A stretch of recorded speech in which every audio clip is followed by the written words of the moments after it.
যেহেতু আপনি বুঝেই ফেলেছেন কিয়ামতের ময়দানে দ্বিতীয় ধাপে আপনাকে আল্লাহ আপনার নেতার সাথে ডাকবে, সুতরাং এমন মানুষের পেছনে থাকা লাগবে যাকে দেখলে আল্লাহ রসুলের কথা মনে হয় এবং যার কর্ম এবং বাস্তবতা রাসূলুল্লাহর সাথে মিলে যায়।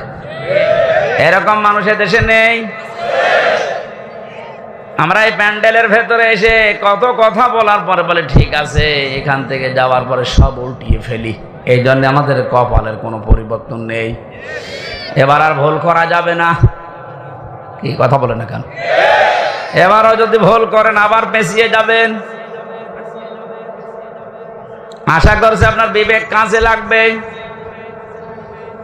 এজন্য কোরআনে কারিমের নামাজের কথা বললে আপনি ভালোভাবে মেনে নিয়েছেন, রোজার কথা বললে মেনে নিয়েছেন, অন্যায় যেখানে প্রতিবাদ সেখানে, এটার আরবি নাম জিহাদ।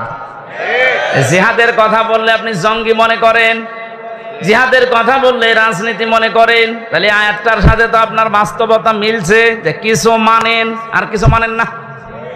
এই আচরণ যদি কোরআনের সাথে কেউ করে, আল্লাহ বলেন কি হবে জানো? ফামা জাযাউ মা ইয়াফআলু যালিকা মিনকুম ইল্লা খিজিয়ুন ফিল হায়াতিদ দুনিয়া। এই লোকটার জীবন আমি লাঞ্ছনা, গঞ্জনা, অপমান, অপদস্থ এগুলো দিয়ে ভরে দেব দুনিয়ার জীবনটা, আর মরণের পরে নিয়ে যাব আসাদ্দিল আযাব, যন্ত্রণাদায়ক এবং কঠিন ভয়ঙ্কর আযাবের দিকে নিয়ে যাব।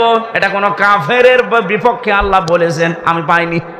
আর কোরআনে কাফেরের বিরুদ্ধে কথা আছে, এটা অন্য কথা। মুনাফিকের বিরুদ্ধে কথা আছে, অন্য কথা। কিন্তু মুসলমান কিছু মানে কিছু মানে না।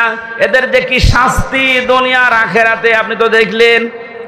দুনিয়ায় আমরা কিছু মানুষকে দেখতে পাচ্ছি যে অপমানকর শাস্তি আল্লাহ ব্যবস্থা করে দিচ্ছে।